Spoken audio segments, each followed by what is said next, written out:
Bismillahirrahmanirrahim. Alhamdulillahi rabbil alamin. Wassalatu wassalam ala asyrafil anbiya'i wal mursalin nabiyyina Muhammadin wa ala alihi wa sahbihi ajma'in. Amma ba'du.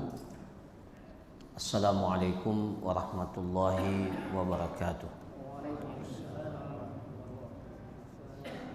Alhamdulillah, kita terus memuji dan bersyukur kepada Allah Azza wa Jal yang masih berkenan memberikan kepada kita kekuatan, kesehatan, memberikan kepada kita kesempatan yang dengannya kita dapat melaksanakan tugas kewajiban kita beribadah kepada Allah Azza wa Jalla. Bertambah kesyukuran kita diberikan kesempatan oleh Allah kembali mendapatkan hari-hari yang istimewa, mendapatkan waktu yang sangat mulia. Hari ini kita telah berada pada tanggal 2 Zulhijjah. Sejak kemarin kita telah masuk di 10 hari pertama di bulan Zulhijjah, bulan yang memiliki keistimewaan umum karena bulan Zulhijjah ini masuk dalam kategori Ashhurul Hurum, bulan-bulan atau salah satu dari 4 bulan yang memiliki kemuliaan dan kehormatan. Dan selain keistimewaan umum itu, bulan Zulhijjah juga memiliki keistimewaan khusus, terutama beberapa hari yang ada di dalam bulan Zulhijjah, secara khusus 10 hari pertama dan 3 hari setelahnya. 10 hari pertama disebutkan, bahkan dijadikan sebagai sumpah oleh Allah Subhanahu wa taala dalam firman-Nya, wal fajri walayalin ashar. Sahabat Ibnu Abbas mengatakan walayalin ashar itu adalah 10 hari pertama di bulan Zulhijjah. Bahkan dalam hadis Ibnu Abbas radhiyallahu an, Rasulullah sallallahu alaihi wasallam menegaskan bahwa tidak ada amalan yang paling dicintai oleh Allah, ya, ma min ayyamin al-amalus salihu fihinna ahabbu ilallah, paling dicintai oleh Allah. Ya, para jamaah sekalian, ya, mari kita garis bawahi sabda Rasulullah as-sadiqul masduq yang tidak pernah berdusta, dan apa yang ia sampaikan pastilah benar, karena itu adalah wahyu dari Allah. Wa ma yantiqu 'anil hawa in huwa illa wahyun yuha. Rasulullah sallallahu alaihi wasallam mengabarkan kepada kita ahabbu ilallah, paling dicintai oleh Allah. Jadi tidak ada amalan saleh yang paling dicintai oleh Allah melainkan amalan yang kita lakukan atau yang dilakukan di 10 hari pertama di bulan Zulhijjah. Ya. Memang betul melakukan amalan kebaikan di 10 hari terakhir di bulan Ramadan itu memiliki keistimewaan. Tetapi melakukan amal saleh secara umum di bulan Zulhijjah itu juga tidak kalah istimewanya, karena dinisbatkan oleh Rasulullah sallallahu alaihi wasallam bahwa amalan itu paling dicintai oleh Allah. Semua amal saleh, ya, meskipun ada amalan-amalan khusus, haji, kurban, ya, dan yang lainnya, takbir, ya, tapi secara umum semua amal saleh itu menjadi amalan yang paling dicintai oleh Allah. Bahkan dalam hadis itu dikatakan bahkan mengalahkan jihad fi sabilillah, Ya. Kecuali illa rajulun kharaja bi nafsihi wa malihi wa lam yarji' min dzalika bi syai'. Cuma satu jihad yang bisa mengalahkan amalan soleh yang kita lakukan di 10 hari pertama di bulan Zulhijjah ini. Apa itu jihad? Jihadnya seseorang yang keluar dengan harta dan dirinya dan kemudian tidak kembali sama sekali. Nah, ya. Maksudnya hartanya ia infakkan fi sabilillah, berjihad di jalan Allah, dan kemudian jiwanya pun ya mendapatkan syahadah fi sabilillah. Barulah itu yang mengalahkan amal soleh. Kalau belum sampai kepada tingkatan itu, maka amal kita lakukan di 10 hari pertama di bulan Zulhijjah ini masih menjadi lebih istimewa. Jadi para jamaah sekalian, ya, mudah-mudahan kita semua berniat ya, dan bertekad. Ini mumpung masih hari kedua atau malam kedua, ya, sudah 1 hari lewat.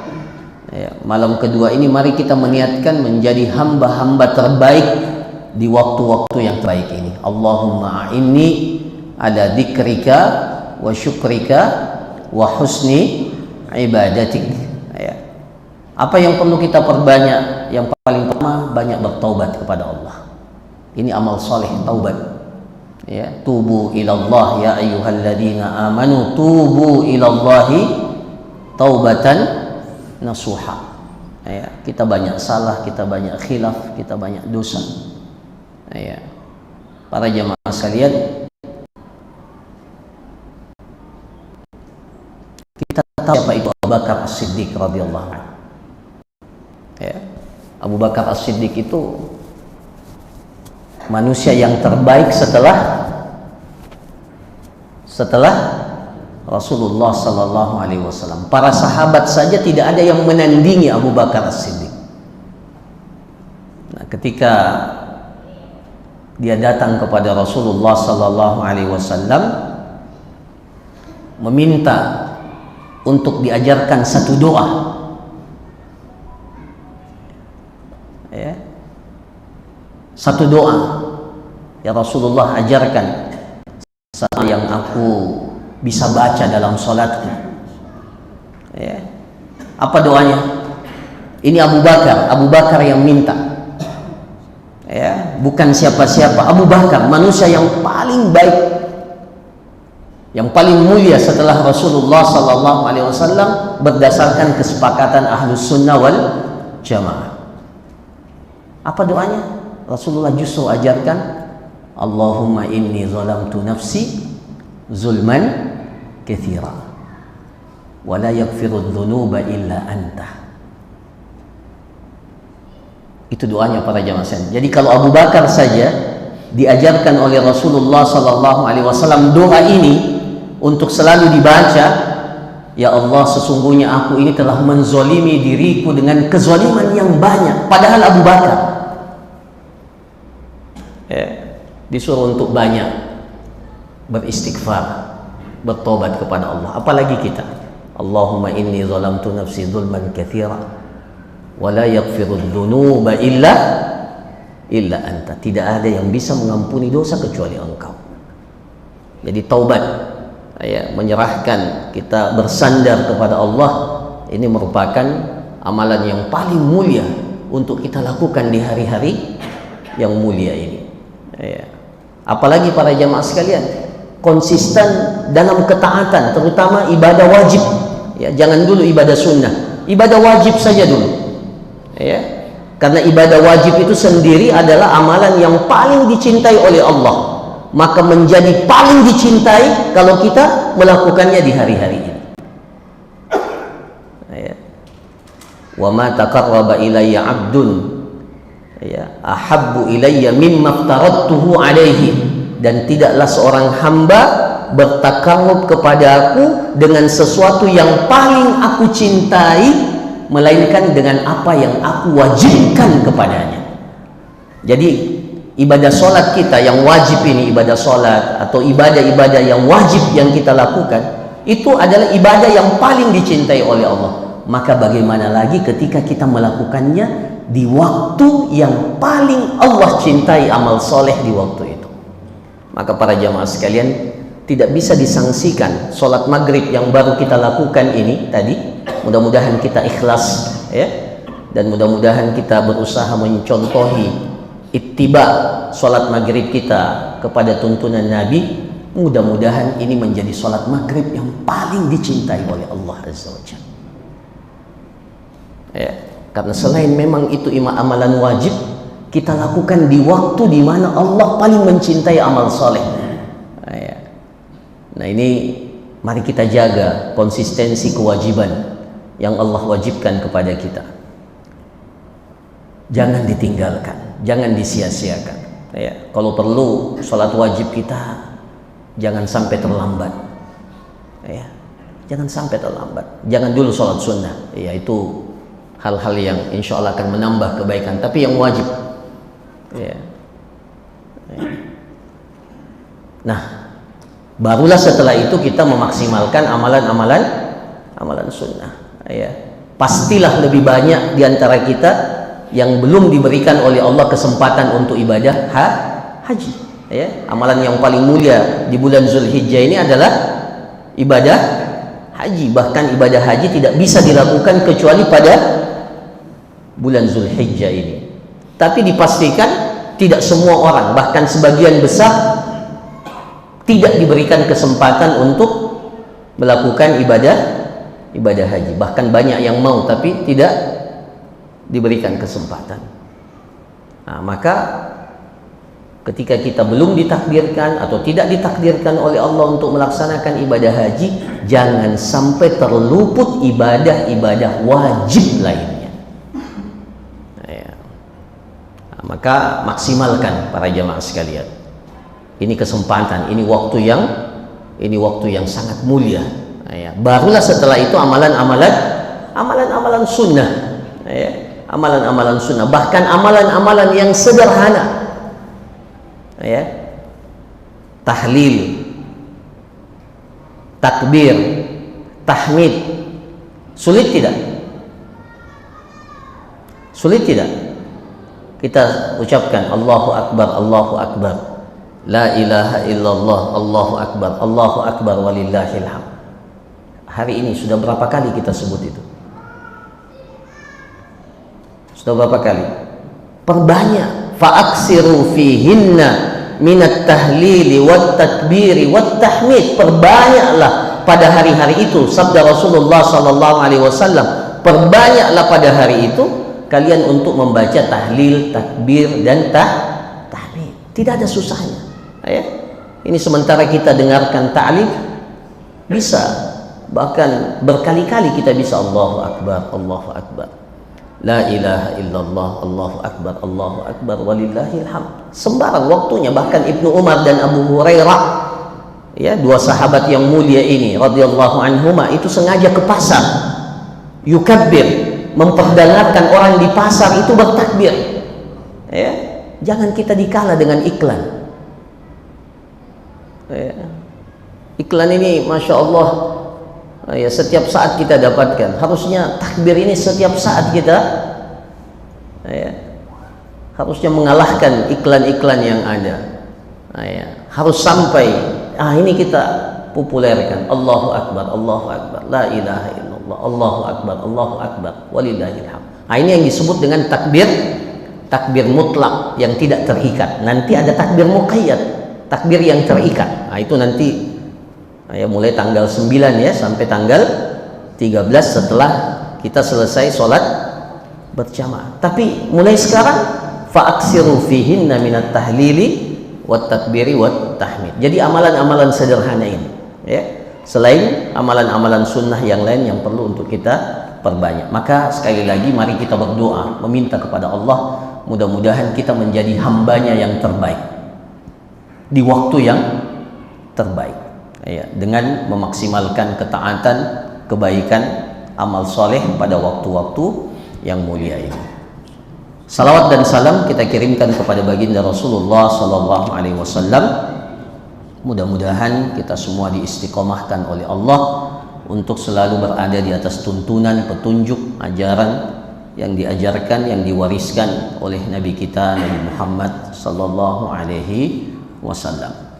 Hadirin jamaah salat maghrib yang dirahmati oleh Allah Subhanahu wa taala, pada malam hari ini ya kembali kita melanjutkan kajian kita yang mudah-mudahan menjadi kajian yang paling dicintai oleh Allah Azza wa Jalla, karena kita lakukan di waktu yang sangat mulia. Kita melanjutkan kajian kita ya, pembahasan tentang al-huquq az-zawjiyah, hak-hak suami dan istri. Kita sudah jelaskan pada pertemuan yang lalu hak huququz zaujah, hak-hak istri ya, kita sudah jelaskan. Ada berapa? Ada 5 yang utama ya. Kemudian ya kita lanjutkan dengan pembahasan tentang haqquz zauj ya, apa haknya suami. Jadi setelah menunaikan haknya istri, nah sekarang suami harus tahu apa hak saya, ya, apa hak kita sebagai seorang suami. Tentunya setelah melaksanakan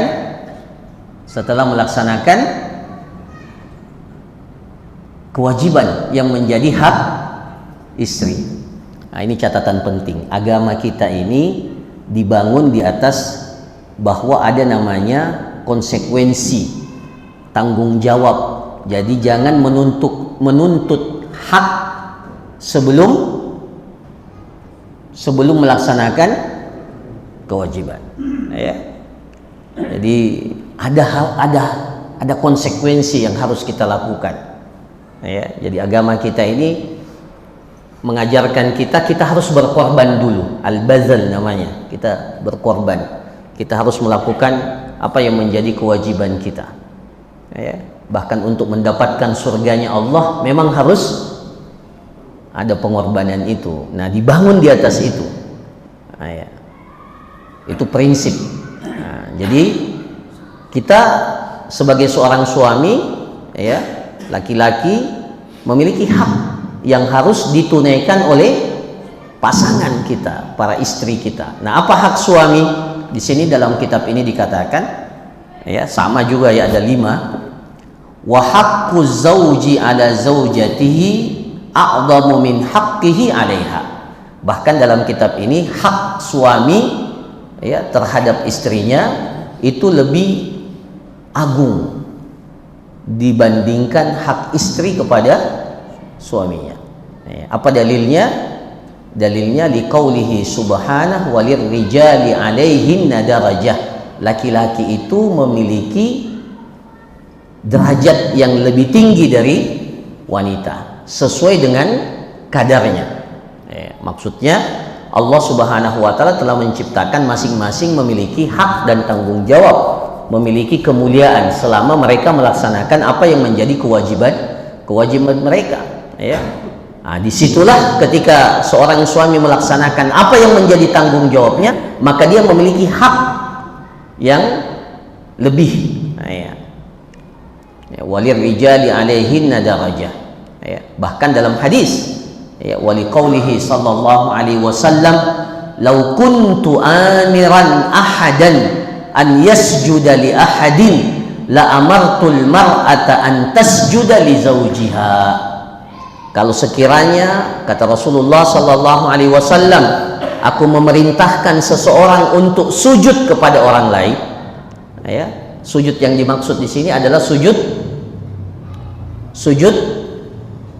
penghormatan, bukan sujud ibadah ya. Nah, ya. Tetapi tidak ada lagi sujud ya. Jadi tidak ada ibadah spesifik sujud kepada sesama makhluk. Yang ada pernah disyariatkan oleh Allah, malaikat itu sujud kepada Nabi Adam. Tapi sujud yang dilakukan oleh malaikat kepada Nabiullah Adam alaihissalam itu sujud penghormatan, bukan sujud ibadah. Tapi itu tidak diberlakukan untuk syariat Rasulullah sallallahu alaihi wasallam. Ini hadisnya. Lau kuntu amiran ahadan an yasjuda li ahad. Kalau sekiranya aku diperintahkan untuk memerintahkan seseorang, ya, kalau sekiranya aku perintahkan seseorang untuk sujud kepada orang lain, la amartul mar'ata an tasjuda li zawjiha, maka niscaya aku perintahkan wanita, istri itu untuk sujud kepada suaminya. Ya, tapi tidak ada lagi, ya, tidak ada lagi sujud kepada sesama makhluk, maka tidak ada pensyariatan itu. Jangan berdalilkan hadis ini kemudian, ya, kamu sujud, ya, enggak, ya, jadi tidak ada, ya. Wala tu'addil mar'atu haqqallahi 'alaiha kullahu hatta tu'addi haqqa zawjiha 'alaiha kullahu.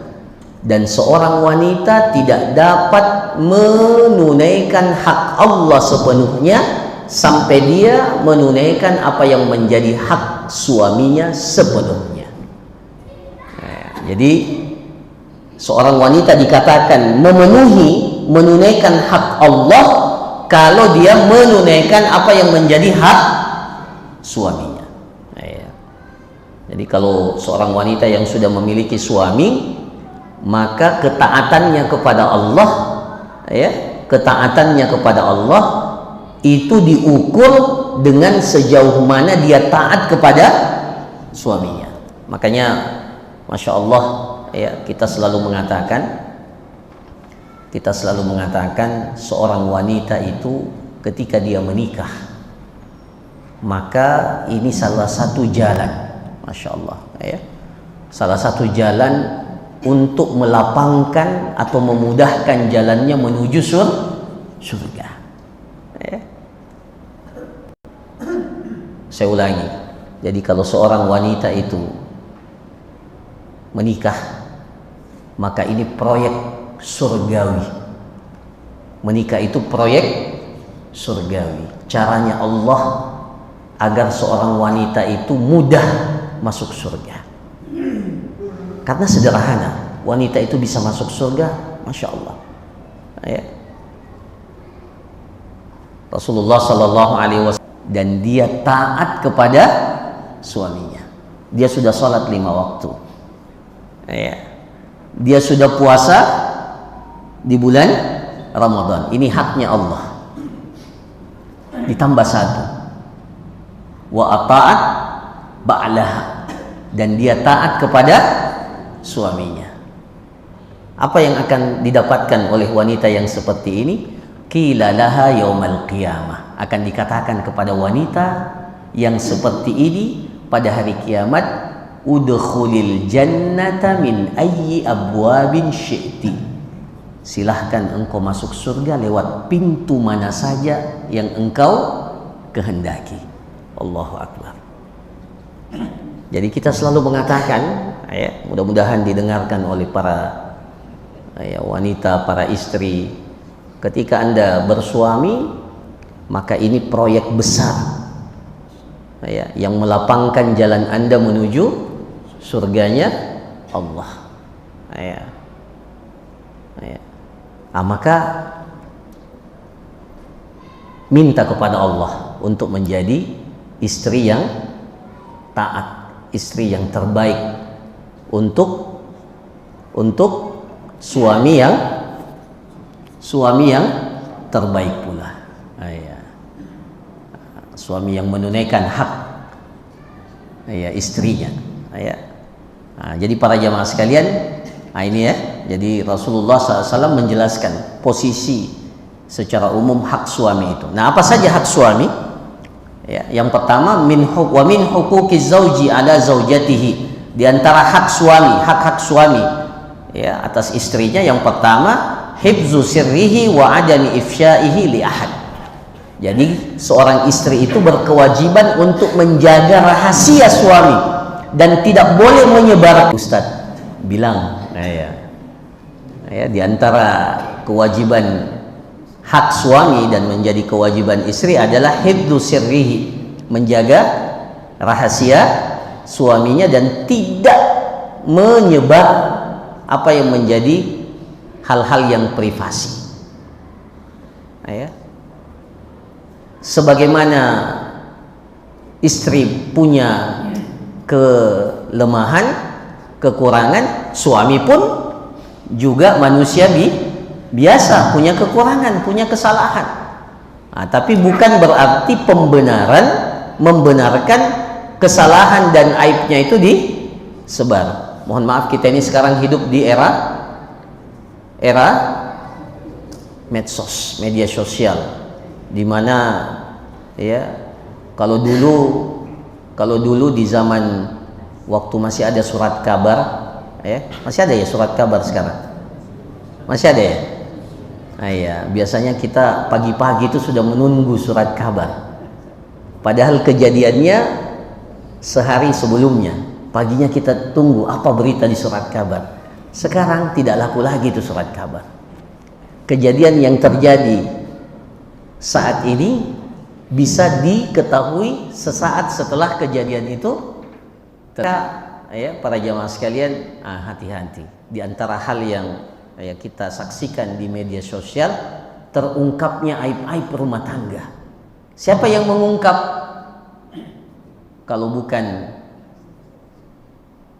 Kalau bukan istri, ya suami juga. Biasanya ada juga suami model begitu. Padahal ini adalah bagian yang harus kita tutup. Ya. Apa dalilnya ini? Berdasarkan firman Allah Subhanahu wa taala, "Fas-salihatu qanitatun hafizatun lil ghaibi." Masya Allah, bima hafizallah. Ya, fas-salihat, wanita-wanita salihat, qanitat itu yang taat kepada Allah. Ya, hafizatun lil ghaibi, yang selalu menjaga perkara-perkara al-ghaib yang tidak diketahui. Hafizatun lil ghaibi bima hafizallah, dengan sebab Allah sudah menjaganya. Jadi kalau Allah sudah tutupi, jangan kita ini menjadi seseorang yang mengungkap.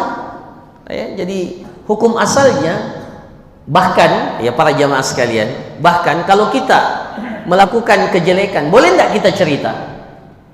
Boleh, tapi kalau dalam rangka untuk mencari solusi atau mencari apa tebusannya atau apa solusi dari kesalahan itu. Tapi kalau untuk cerita aib kita, ya, apalagi mujaharah, ya berbangga-bangga dengan kemaksiatan yang kita lakukan, itu diantara tanda hamba itu tidak akan diampuni dosanya oleh Allah Azza wa Jalla.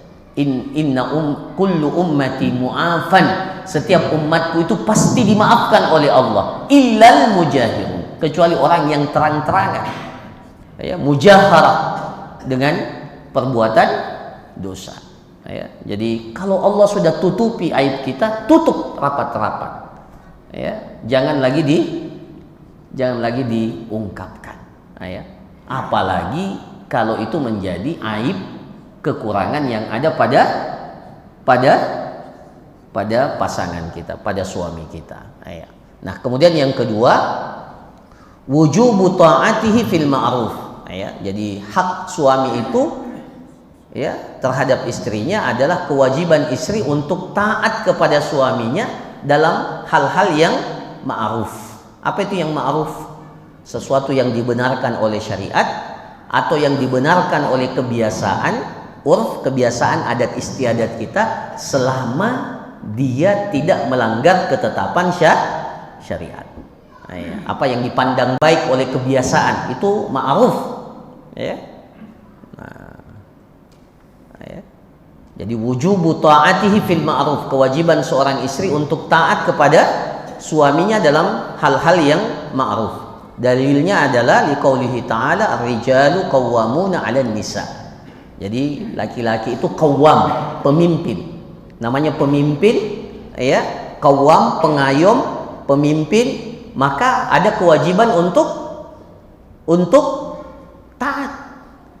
Ya, kalau ada kepemimpinan tidak dilandasi ketaatan, kacau kepemimpinan itu. Ya. Coba, ya, kalau umpamanya dalam sebuah negara dikatakan tidak wajib rakyat itu taat kepada pemimpinnya. Silahkan rakyat mau buat apa saja. Kacau kehidupan kita. Betul tidak? Tidak usah jauh-jauh di kelas saja. Kalau ada ketua kelas tidak ada ketaatan kepada ketua kelas, silahkan semua anggota siswa di kelas silahkan, maka kacau. Sama juga dengan kehidupan rumah tangga. Ada qawwam yang telah ditetapkan oleh syariat. Qawwamah itu pengayoman kepemimpinan itu dimiliki oleh ar-rijal, oleh laki-laki. Maka ada kewajiban kepada istri untuk taat kepada suaminya selama hal itu dalam rangka dalam hal-hal yang ma'ruf, yang dibenarkan oleh syariat atau yang dipandang baik oleh kebiasaan. Selama dia tidak bertentangan dengan syariat. Nah, yang ketiga,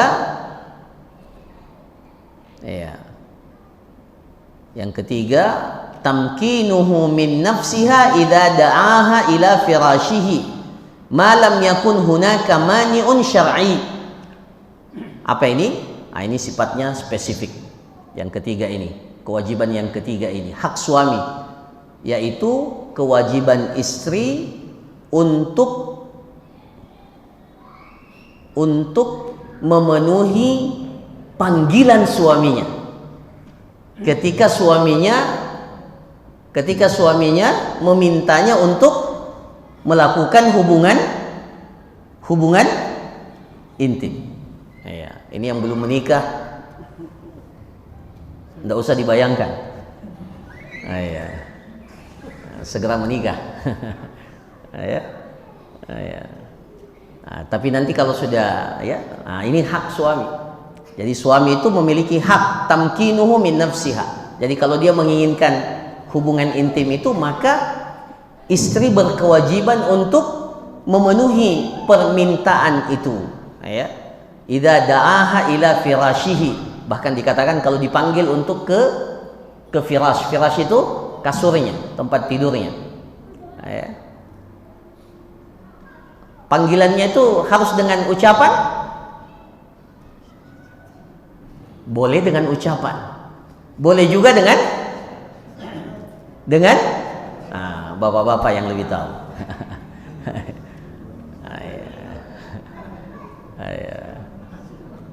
Dengan cara apapun ya.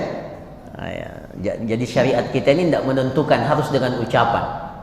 Panggilan itu tidak mesti dengan ucapan. Tidak ditetapkan oleh syariat panggilannya harus begini-begini. Tidak. Itu kembali kepada sesuatu yang dipahami oleh keduanya. Cuma ada catatannya. Malam yakun hunaka mani'un syar'i. Selama tidak ada halangan yang dipandang betul, apa yang mani'un syar'i, halangan syar'i pada wanita itu. Contohnya halangan syar'i. Kalau wanita itu dalam keadaan haid atau nifas, istrinya lagi haid, boleh nggak? Boleh tidak? Boleh tidak? Tidak boleh. Wala taqrabuhunna hatta yathurna. Tidak boleh kalian mendekati istri-istri kalian selama mereka dalam kondisi tidak suci. Nanti setelah suci baru kalian boleh dekati.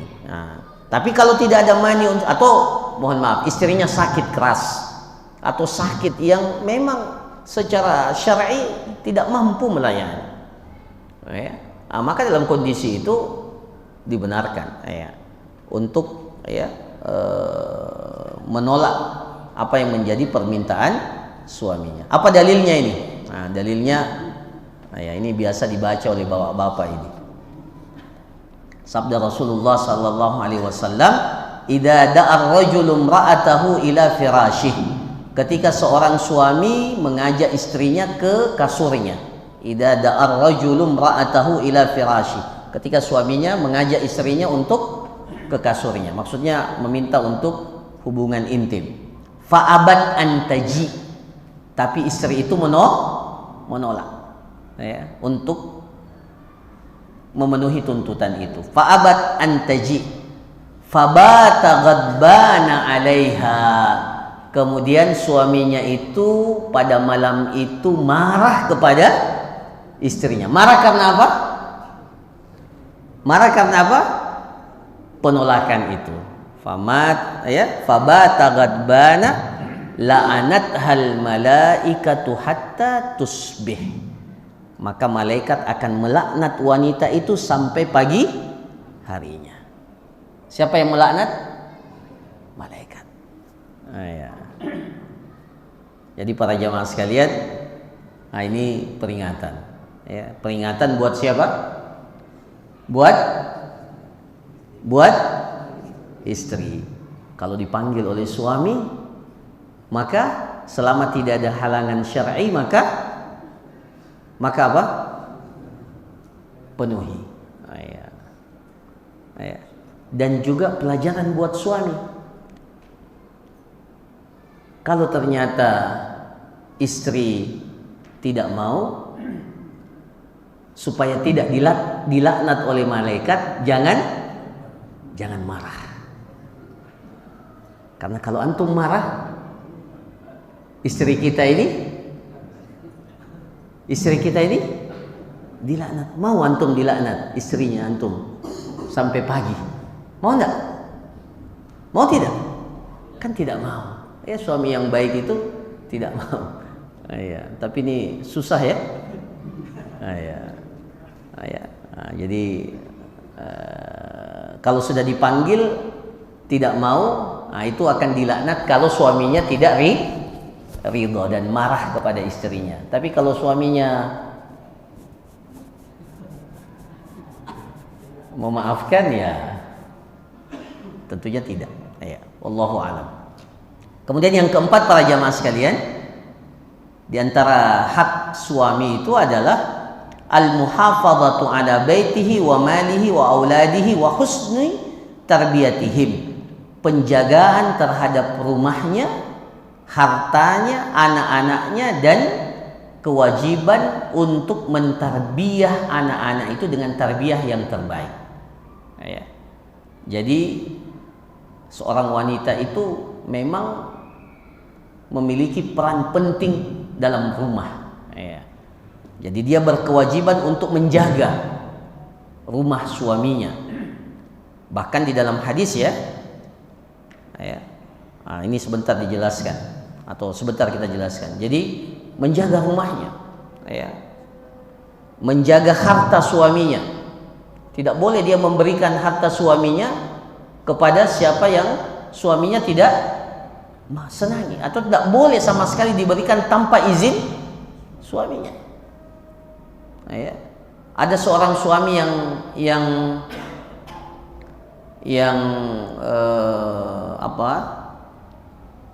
bakhil, yang sekek sama istrinya, datang kepada Rasulullah, untuk meminta apa yang menjadi haknya. Apa kata Rasulullah kepada wanita itu? Jadi suaminya ini tidak kasih nafkah pada istrinya, sekek, ya, pelit. Boleh enggak istri itu mengambil semaunya saja? Boleh enggak? Boleh enggak diambil tanpa izin suaminya? Rasulullah SAW mengatakan kepada wanita itu yang suaminya tidak memberikan haknya, maka Rasulullah katakan, khudhi ma yakfiki wa waladiki bil ma'ruf wa waladaki bil ma'ruf. Ambil secukupnya, secukupnya untuk dirimu dan untuk anakmu, sesuai dengan kebiasaan, sesuai dengan yang ma'ruf. Jadi meskipun diberikan kesempatan oleh Nabi mengambil harta suaminya, ini harta suaminya, ya, tidak boleh dia mengambilnya secara berlebihan, ya, berlebihan. Cukup ambil yang apa Anda butuhkan untuk dirimu dan untuk anakmu. Ya. Kenapa? Karena kewajiban seorang istri justru menjaga harta suaminya. Begitu pula menjaga anak dan memperbaiki tarbiyah pendidikan mereka. Apa dalilnya? Dalilnya adalah sabda Rasulullah sallallahu alaihi wasallam, kullukum ra'in wa kullukum mas'ulun an ra'iyatihi wal mar'atu ra'iyatun fi baiti zawjiha wa hiya mas'ulatun an ra'iyatiha. Jadi setiap kalian itu adalah pemimpin dan kalian itu akan ditanya, bertanggung jawab atas apa yang kalian pimpin. Kemudian Rasulullah SAW mengatakan, wal mar'ah, istri itu ra'iyatun fi baiti zawjiha, pemimpin di rumah suaminya. Jadi ketika suaminya tidak ada, maka yang mengambil tugas kepemimpinan di rumah itu siapa? Istri. Ra'iyatun fi baiti zawjiha wa hiya mas'ulatun an ra'iyatiha, dan dia akan dimintai pertanggungjawaban atas apa yang dia pimpin. Bahkan dalam hadis, wa qauluhu sallallahu alaihi wasallam, walakum alaihinna alla yuti'na fursyakum ahadan takrahunahu, dan kalian wahai para suami memiliki hak terhadap istri-istri kalian untuk melarang seseorang yang kalian tidak senangi untuk menginjak fursyakum. Fursyakum itu sejenis karpet yang berada di rumahmu. Jadi maksudnya, kalau suami itu tidak mengizinkan atau tidak senang, bukan tidak mengizinkan, kalau seorang istri tahu bahwa suami ini atau suaminya itu tidak senang sama si fulan, maka tidak boleh istri itu mengizinkan fulan itu untuk masuk ke rumahnya kalau dia sudah tahu. Jadi kalau umpamanya suami bilang, atau tidak mesti juga suami harus bilang, istri sudah paham, oh ini kayaknya suami saya tidak senang dengan si fulan atau si fulana,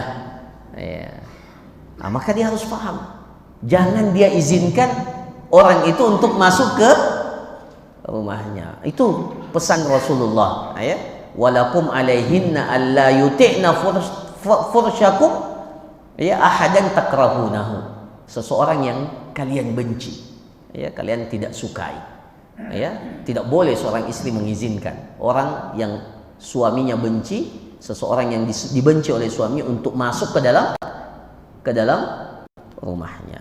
Nah, itu diantara hak suami.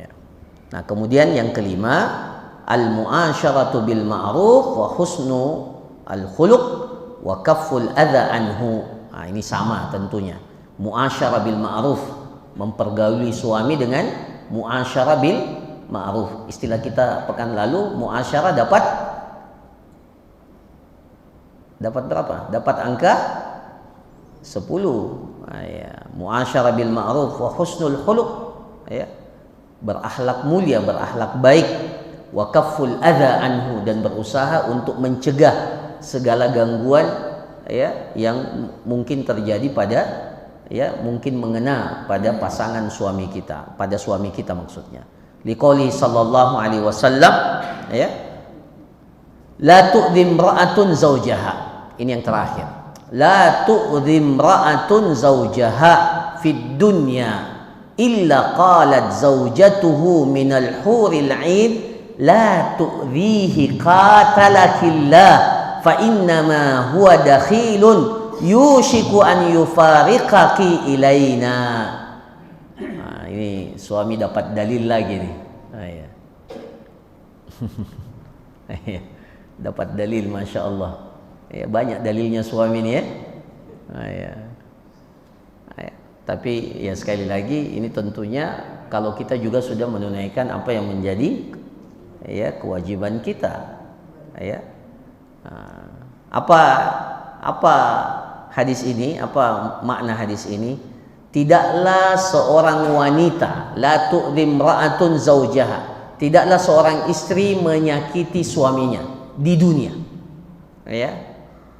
di dunia, illa qalat zaujatuhu minal huril 'ain, kecuali istrinya dari kalangan bidadari di surga, Masya Allah, akan mengatakan kepada istrinya di dunia. Bagaimana caranya kita tidak tahu. Tapi Rasulullah yang kabarkan, Rasulullah SAW mengatakan, jadi kalau ada istri di dunia ini menyakiti suaminya, maka istri suami itu di mana? Di surga dari kalangan hurul ain. Hurul ain itu bidadari, hurul ain. Itu akan mengatakan kepada istri di dunia ini, la tu'dhihi qatalakillah, jangan sekali-kali engkau sakiti dia. Masya Allah, sudah ada yang bela. Jangan engkau sakiti, kamu celaka, qatalakillah, semoga hati-hati, engkau bisa celaka kalau engkau sakiti suamiku di dunia ini. Wah, Masya Allah. La tu'dhihi qatalakillah, didoakan kecelakaan atau di kebinasaan. Qatalakillah ini bukan perkataan ringan ini. Qatalakillah itu doa kebinasaan dari bidadari kepada istri yang menyakiti suaminya. Qatalakillah fa innama huwa dakhilun yushiku an yufariqaki ilaina. Karena suamimu itu seperti tamu untukmu sebentar lagi dia akan tinggalkan engkau dan kembali kepada kami. Masya Allah. Jadi suami ini sudah punya Tapi para jamaah sekalian, ingat tanggung jawabnya besar ini. Harus memastikan kita ini ahli surga. Kalau tidak ahli surga, tidak bakalan ada hurul ain. Jadi ini juga penting. Pastikan diri Anda menjadi penduduk ahli surga baru bisa. Karena kalau belum bisa memastikan diri ahli surga, tidak mungkin ada hurul ainnya. Maka jadi suami yang taat, yang saleh,